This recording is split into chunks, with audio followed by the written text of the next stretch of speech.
Bro kabaddi league season 12 அதற்கான action நெருங்கிட்டு இருக்க இந்த சமயத்துல பிகேஎல் சீசன் 12 ஆக்ஷன்ல கண்டிப்பா இறங்க போற, அதாவது ஆக்ஷனுக்குள்ள வரப்போற ஸ்டார் ரைடர்ஸ் தான் நாம இந்த வீடியோல பார்த்து தெரிஞ்சுக்க போறோம். இதுல பெருசா சர்ப்ரைசஸ்லாம் இருக்க போறது கிடையாது, நீங்க ஆல்ரெடி அதை ப்ரெடிக்ட் பண்ணிருப்பீங்க. பட் அவங்க ஏன் வர வாய்ப்பு இருக்கு அப்படிங்கறத தான் நான் சொல்ல போறேன். அண்ட் அவங்களோட பிரைஸ் வேல்யூ என்னவா இருக்கலாம் அப்படிங்கறதையும் ப்ரெடிக்ட் பண்ணுவோம். சோ இப்போ வாங்க வீடியோக்குள்ள போகலாம். சார் சார் ஒரு நிமிஷம் சார் சார் ஒரு நிமிஷம் சார் ஒரு நிமிஷம் சார் ஒரே ஒரு 1 நிமிட்டுங்க. Hello every friends. So friends, இந்த வீடியோ ரிட்டன்ஷன் லிஸ்ட் பிளேயர்ஸ் அப்டேட்லாம் வந்ததுக்கு அப்புறமா போடலான்னு தான் வெயிட் பண்ணேன். பட் போன வீடியோவோட கமெண்ட் அண்ட் கூடவே இன்ஸ்டாகிராமில் ப்ரோ எந்தெந்த ஸ்டார் பிளேயர்ஸ் ஆக்ஷன் வர வாய்ப்பு இருக்கு அப்படின்னு வீடியோ போடுங்கிறத சொல்லிட்டீங்க. ஸோ அதற்காக தான் இந்த வீடியோ. இதே மாதிரி சேம் டைப்ல ஒரு வீடியோ நம்ம ஆல்ரெடி போட்டிருக்கோம், அதையும் பார்த்துருப்பீங்க. இன்னும் பார்க்கலன்னா பார்த்துட்டு வந்துடுங்க. அதில் டாப் 10 ரைடர்ஸ் இல்லை டாப் ரைடர்ஸை பற்றி பேசியிருப்போம். பட் இதில் கண்டிப்பாக இவங்க ஆக்ஷன் வர போறாங்க அப்படிங்கிறவங்கள பற்றி மட்டும் தான் பேச போகிறோம். பட் ரெண்டுத்துலையுமே ஒரே பிளேயர்ஸ் தான் சொல்லியிருக்கேன்.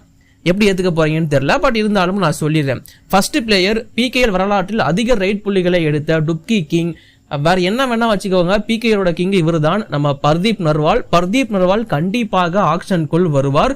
பர்தீப் நர்வாலை பெங்களூரு புல்ஸ் ரிலீஸ் பண்ணிடுவாங்க அப்படிங்கிறது தான் தகவல். ஏன் அப்படி சொல்றேன்னு பாத்தீங்கன்னா, ஆல்ரெடி அவர் சொல்லியிருந்தாரு என்னன்னா, ரந்தீர் சிங் ஷெராவத் இருக்கிற வரைக்கும் நான் ஆடுவேன் அப்படின்னா. ரந்தீர் சிங் ஷெராவத்தும் என்ன சொல்லியிருந்தாருன்னா, நான் கோச்சா இருக்கிற வரைக்கும் நான் ஆட வைப்பேன் அப்படிங்கிறத சொல்லியிருந்தாரு. இப்போ பெங்களூரு புல்ஸ் அவரையே ரிலீஸ் பண்ணிட்டாங்க. ரந்தீர் சிங் ஷெராவத் இப்போ எங்க கோச் ஆக போறாரு, இதுக்கப்புறமா பிகேஎல் அவரை கோச் ஆக்குவாங்களா அப்படிங்கிற பல கேள்விக்குறிகள் போயிட்டு இருக்கு. அப்படி இருக்கிற சமயத்துல பர்தீப் நர்வால் ஆடுவது அப்படிங்கிறது சந்தேகம் தான். So Pardeep Narwal PKL season 12 ஆக்ஷன்ல கண்டிப்பா இருப்பாரு. அவரை பெங்களூரு புல்ஸ் ரிலீஸ் பண்ணிடுவாங்க. பர்தீப் நர்வாலோட வேல்யூ ஆல்ரெடி இந்த 1 கோடியை தொடர்றதுக்கே ரொம்ப கஷ்டப்பட்டாரு. பிகாஸ் அவரோட ரீசன்ட் ஃபார்ம் அப்படி இருந்திருக்கு. இந்த முறையும் அந்த மாதிரி தான் இருக்க போது. ஒரு 80 or 90 இந்த லேக்ஸ்ல தான் இருக்க போறாரு. 1 கோடியை தாண்டுவாரான்னு கேட்டீங்கன்னா எனக்கு தெரிஞ்சு இல்ல. மேபி ரந்தீர் சிங் ஷெராவத் ஏதாச்சும் ஒரு டீமுக்கு கோச் ஆகி அவர் வேணா ட்ரை பண்ணி அந்த 1 கோடி அப்படிங்கிற அந்த மார்க்கை வந்து கிராஸ் பண்ண வைக்கலாம். பட் மற்றபடி பர்தீப் நர்வால் அந்த 1 கோடியை தாண்ட மாட்டாரு இந்த சீசனும். அவ்வளவுதான் அவரோட வேல்யூவா இருக்க போகுது அப்படிங்கிறது தான் என்னோட ஒப்பீனியன். ஸோ பர்தீப் நர்வால் கண்டிப்பாக ரிலீஸ் செய்யப்படுவார். அண்ட் அவரோட வேல்யூ ஏறவும் ஏறாது, இறங்கவும் இறங்காது. ஸோ சேமா டிராவல் ஆகுங்கிறது என்னோட ஒப்பீனியன். அடுத்து செகண்ட் ஹையஸ்ட் ரைட் பாயிண்ட்ஸை வச்சிருக்கிற பிளேயர் மணிந்தர் சிங். மணிந்தர் சிங்கை பொறுத்த வரைக்கும் பெங்கால் வாரியர்ஸ் காலங்காலமா பண்ற ஒரே விஷயம், அவரை ரிலீஸ் பண்ணுவாங்க, அவருக்கு எஃப்எம் யூஸ் பண்ணுவாங்க, டீமுக்குள்ள எடுப்பாங்க, திரும்பவும் ரிலீஸ் பண்ணுவாங்க, அது அப்படியே ரிப்பீட் ஆகிட்டே இருக்கும். ஸோ அதே தான் இந்த டைமும் பெங்கால் வாரியர்ஸ் பண்ண போறாங்க, அது எந்த டவுட்டுமே கிடையாது. பெங்கால் வாரியர்ஸ் வந்து மணிந்தர் சிங்கை ரிலீஸ் பண்றது அப்படிங்கிறது காலங்காலமா வச்சுட்டு இருக்க ஒரு விஷயம் தான். அண்ட் இன்ஃபேக்ட் பெங்கால் வாரியர்ஸ்க்கு மட்டும் இல்லாம மணிந்தர் சிங்குக்கும் அது ஒரு பிடிச்ச விஷயமா இருக்கு. ஆக்ஷனுக்குள்ள வந்துட்டு அவரோட வேல்யூ என்னன்னு தெரிஞ்சுக்கிட்டு திரும்பவும் அதே டீமுக்கு போறாரு. ஸோ இது காலங்காலமா நடந்துட்டு இருக்கு. பட் இந்த டைம் பெங்கால் வாரியர்ஸ் மணிந்தர் சிங்கை ரிலீஸ் பண்ணுவாங்க. பட் திரும்பவும் எஃப்எம் யூஸ் பண்ணி எடுப்பாங்களான்னு கேட்டீங்கன்னா டவுட் தான். அண்ட் மணிந்தர் சிங்கோட வேல்யூ இந்த டைம் கண்டிப்பா டிப் ஆகும்.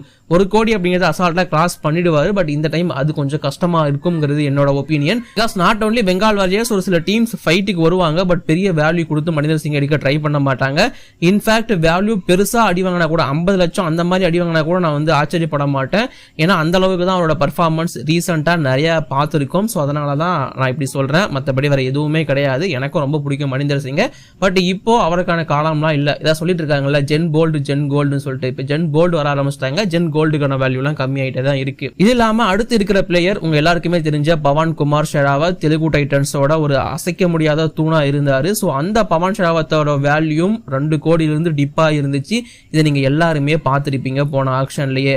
கண்டிப்பா பவன் ஷெராவத்தோட வேல்யூ போன ஆக்ஷன்ல பெருசா அடி வாங்கி இருந்துச்சு. பிகாஸ் ஆஃப் அதற்கு முன்னாடி சீசன் பர்ஃபார்மன்ஸ், அதுக்கு முன்னாடி இன்ஜுரின்னு சொல்லிட்டு அவரோட கடைசி 2-3 சீசனா வந்து பாத்தீங்கன்னா பெருசா எதுவும் பண்ணல. பட் பிகேஎல் சீசன் 11 பொறுத்த வரைக்கும் நல்ல பர்ஃபார்மன்ஸ் கொடுத்திருந்தாரு. அஸ் எ ரைடரா, அஸ் எ கேப்டனா அண்ட் ஆல்சோ அஸ் எ டிஃபெண்டரா. ஒரு பிளேயரா அவர் எப்பவுமே ஒரு எம்இபி தான், அதாவது மோஸ்ட் வேல்யூபிள் பிளேயர் தான் அந்த டீமை பொறுத்த வரைக்கும். பட் டீமோட பர்ஸ் வேல்யூவை பார்க்கும்போது கொஞ்சம் அதிகமான அமௌண்ட்டே பிடிச்சி வச்சிருக்காரு. அதை நம்ம ஏத்துக்கிட்டு தான் ஆகணும். பவன் ஷெராவத் இல்லாமலும் தெலுங்கு டைட்டன்ஸ் அதே பர்ஃபார்மன்ஸ் கொடுத்தாங்க. ஸோ அதையும் இங்க கால்குலேட் பண்ணி பார்ப்பாங்க. ஸோ பவன் இல்லாட்டியும் பிரச்சனை இல்லை, நம்ம விஜய் மணிக்க வச்சு அதே பர்ஃபார்மன்ஸ் தான் கொடுத்தோம் அப்படிங்கிறது அவங்களோட தாட்டா இருக்கும் மைண்ட்ல. பட் பவன் ஷெராவத் மாதிரி கன்சிஸ்டன்டா எல்லா சீசனும் எல்லாராலும் பர்ஃபார்மன்ஸ் பண்ண முடியாது. அதை தெலுங்கு டைட்டன்ஸ் புரிஞ்சுக்கிட்டாங்கன்னா அவரை ரிலீஸ் பண்ண மாட்டாங்க. பட் எனக்கு தெரிஞ்சு இப்ப இருக்கிற நிலவரப்படி அவரை ரிலீஸ் பண்றதுக்கான எல்லா வேலையும் நம்ம தெலுங்கு டைட்டன்ஸ் பார்ப்பாங்க. ரிலீஸ் பண்ணிட்டு திரும்பவும் எஃப்எம் யூஸ் பண்ண ட்ரை பண்ணுவாங்க. பட் அதுவுமே கம்மியான அமௌண்ட்ல வந்தால் மட்டுமே தான். பவன் ஷெராவத்தோட வேல்யூ கண்டிப்பாக டீப் ஆகாது, கொஞ்சம் சேம் வேல்யூல தான் அவர் இருக்க போறாரு. 1 கோடியை அசால்ட்டா கிராஸ் பண்ணுவாருங்கிறது டவுட் இல்ல, 1.5 கோடி கூட கிராஸ் பண்ண வாய்ப்பு இருக்கு, பட் 2 கோடியை தொட மாட்டாரு. ஸோ அவரோட வேல்யூ இன்க்ரீஸ் ஆகவும் வாய்ப்பு இல்லை, டிப் ஆகவும் வாய்ப்பு இல்லை, சேமா டிராவல் பண்ண போறாரு. ஸோ அவருக்கான அந்த வேல்யூ அப்படிங்கிறது எப்பவுமே இருக்கும். பிகாஸ் அவர் வந்து ஒரு மேட்ச் வின்னர், ஒரு ப்ரூவன் பிளேயர் அப்படிங்கிறதுனால தான். பர்தீப் நர்வால் அண்ட் மணிந்தர் சிங் அளவுக்கு இவரோட பர்ஃபார்மன்ஸோ இவரோட ஃபார்மோ டிப் ஆகல, ஆனாலும் பர்ஃபார்மன்ஸை கெயின் பண்ணி வேற லெவலில் வெளுத்து வாங்குறாரு. ஸோ பவன் ஷெராவத்துக்கு வேல்யூ பெருசா டிப் ஆகாது. And then Naveen Kumar Goyat, Naveen express அப்படின்னு அழைக்கப்படுற ஒரு பிளேயர். நவீன் எக்ஸ்பிரஸ் இது வரைக்கும் பெருசா ஆக்ஷன் பக்கமே நீங்க பார்த்திருக்க மாட்டீங்க, பட் இந்த சீசன் அவர் ஆக்ஷன் வரதுக்கான வாய்ப்பு ரொம்ப அதிகமா இருக்கு. ரீசெண்டா நான் கேள்விப்பட்ட விஷயம் படி நவீன் எக்ஸ்பிரஸுக்கும் ஆக்ஷனுக்கு வந்து தன்னோட வேல்யூ என்னன்னு தெரிஞ்சுக்கணும்னு ஆசையா இருக்கு அப்படிங்கிற மாதிரியும், அண்ட் கூடவே டபாண்டலி கேசி ஆஷு மாலிக்கு முக்கியத்துவம் கொடுக்க போறாங்க அப்படிங்கிற மாதிரியும் தான் சொல்லிட்டு இருக்காங்க. ஆஷு மாலிக்கை தான் கேப்டனா, முழு நேர கேப்டனா அப்பாயின்ட் பண்ணணும்னு பிளான் பண்ணிருக்காங்க. நவீன் எக்ஸ்பிரஸ் அந்த டீமுக்கு நிறைய பண்ணிருக்காரு, அவங்க சாம்பியன்ஷிப் அடிக்கிறப்ப பெரிய பர்ஃபார்மன்ஸ் கொடுத்திருக்காரு. Throughout season by season பெரிய பர்ஃபார்மன்ஸ் கொடுத்த பிளேயர், சூப்பர் 10 எடுத்து கலக்குவாரு. அப்படி இருந்த ஒரு பிளேயர் ஒரு இன்ஜுரி காரணமா, 2-3 இன்ஜுரி காரணமா அப்படியே வந்து டிப் ஆனாரு, அப்படியே பர்ஃபார்மன்ஸ் டவுன் ஆச்சு. பட் ரீசெண்டா நடந்த டொமஸ்டிக் டோர்னமெண்ட்ஸ் நல்லா பர்ஃபார்மன்ஸ் கொடுத்திருக்காரு. PKL சீசன் லெவல்ல பட் சரியா அளவுக்கு போல அவருக்கு நவீன் எக்ஸ்பிரஸுக்கு. பட் அவர் கண்டிப்பா ரிலீஸ் பண்ணப்படுவார் அப்படின்னு தான் சொல்லப்படுது. நவீன் எக்ஸ்பிரஸ் ஆக்ஷனுக்கு வந்தாருன்னா 1 கோடியை கிராஸ் பண்ணிடுவாரு. 1 கோடியிலிருந்து 1.5 கோடி இந்தக்குள்ளதான் அவரோட வேல்யூ இருக்கும். அவருமே 2 கோடி தொடக்கூடிய பிளேயர் கிடையாதுங்கிறதா என்னோட ஒப்பீனியன். பிகாஸ் அவரோட ரீசன்ட் வேல்யூ அப்படிங்கிறது அந்த அளவுக்கு தான் இப்போதைக்கு கால்குலேட் பண்ணப்பட்டிருக்கு. இது இல்லாம அதுக்கப்புறமா இருக்கிற பிளேயர் அர்ஜுன் தேஷ்வாலை பொறுத்த வரைக்கும் ஜெய்ப்பூர் பிங்க் பேந்தர்ஸ் அவரை ரிலீஸ் பண்ணிடுவாங்க. இதற்கு முக்கியமான ரீசன் அவரோட ஃபேவரட் கோச் சஞ்சீவ் பலியான் இப்ப அந்த டீம்ல கிடையாது, அவர் தமிழ் தலைவாஸ்ல இருக்காரு. அர்ஜுன் தேஷ்வால் தமிழ் தலைவாசுக்கு வரதுக்கான அம்புட்ட பொருத்தமோ அம்சமா இருக்கு, வர வாய்ப்பு நிறையவே இருக்கு. அர்ஜுன் தேஷ்வால் கண்டிப்பா ரிலீஸ் பண்ணப்படுவார் ஜெய்ப்பூர் பிங்க் பேந்தர்ஸால, இல்லாட்டி அவரே ரிலீஸ் ஆகியும் வந்துருவார். அண்ட் அவரோட வேல்யூ கண்டிப்பா ஹையா இருக்கும். அவர் நடக்கிற டொமஸ்டிக் டோர்னமெண்ட்ல இருந்து எல்லா PKL சீசன்கள்லயும் கலக்குன்னு கலக்கிறாரு ஒரு ரைடரா. சோ கண்டிப்பா முன்னாடி பவன் ஷெராவத்துக்கு, பர்தீப் நர்வாலுக்கு, சச்சின் தெண்டுல்கருக்கு எப்படி வேல்யூ இருந்துச்சு, இந்த மாதிரி இந்த டைம் வேல்யூ இருக்கும். தமிழ் தலைவாசும் இந்த ஆக்ஷன்ல அவருக்கு போட்டி போட போறாங்க அப்படிங்கும் போது 2 கோடியே தொடர்றதுக்கான வாய்ப்பு இருக்கு. ஸோ ரைடர்ல 2 கோடியை தொடர ஒரே பிளேயரா இந்த பிளேயர் இருக்கிறதுக்கான வாய்ப்பு ரொம்ப ரொம்ப அதிகமா இருக்கு. இது ஜஸ்ட் என்னோட ப்ரெடிக்ஷன் மட்டும் தான்.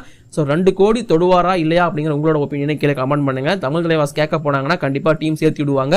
அர்ஜுன் தேஷ்வால் 2 கோடிக்கு போவாரு.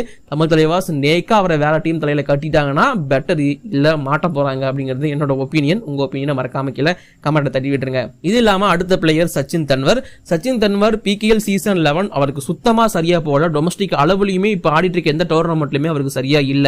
ராஜஸ்தான் டீம் இப்போ ஆடிட்டு இருந்த ஃபெடரேஷனுக்கு அப்புறம் ஓரளவுக்கு நல்ல பர்ஃபார்மன்ஸ் கொடுத்திருந்தாலும் அவரோட பர்ஃபார்மன்ஸ் எடுத்து பார்க்கும்போது கொஞ்சம் ஆவரேஜா தான் இருந்திருக்கு.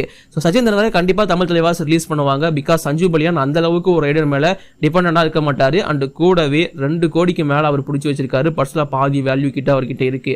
அப்படி இருக்கிறப்போ அவர் ரிட்டைன் பண்ணணும் அப்படிங்கிற அவசியம் தமிழ் தலைவாசும் கிடையாது, சஞ்சீவ் பலியானுக்கும் அந்த ஐடியா இருக்காது. ஸோ அவரை ரிலீஸ் பண்ணிடுவாங்க. அவரோட வேல்யூ இன் ஆக்ஷன் கண்டிப்பாக டவுன் ஆகும், பாதிக்கு பாதி அப்படியே இறங்கும்.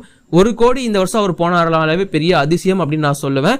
பிகாஸ் சச்சின் தெண்டுல்கர் பெருசா ஃபைன் பண்ணப்பட்டிருக்காரு, அவரை வந்து டீகோட் பண்ணிட்டாங்க. இதுக்கப்புறம் அவரோட வேல்யூ இப்படிதான் இருக்கும். 1 கோடி தொட்டாருனாவே நான் ஆச்சரியப்படுவேன்னு நான் சொன்னேன். பட் கும்மன் சிங்குக்கு 1 கோடி கொடுக்குறப்போ சச்சின் தெண்டுல்கருக்கு 1 கோடி கொடுக்கறதெல்லாம் எனக்கு தெரிஞ்சு ஒரு நல்ல விஷயமா தான் தோணுது. பட் என்ன பண்ண போறாங்கன்னு தெரியல.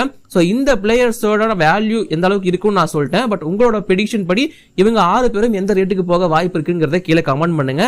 அண்ட் அடுத்து எந்த வீடியோ போடலாங்கிறதையும் நீங்க கீழே கமெண்ட் பண்ணலாம். இப்போதைக்கு வீடியோ நான் முடிச்சு லைக் பண்ணுங்க, ஷேர் பண்ணுங்க. என்னோட குற்றம் கீழே கமெண்ட் பண்ணுங்க. Thank you, bye bye guys.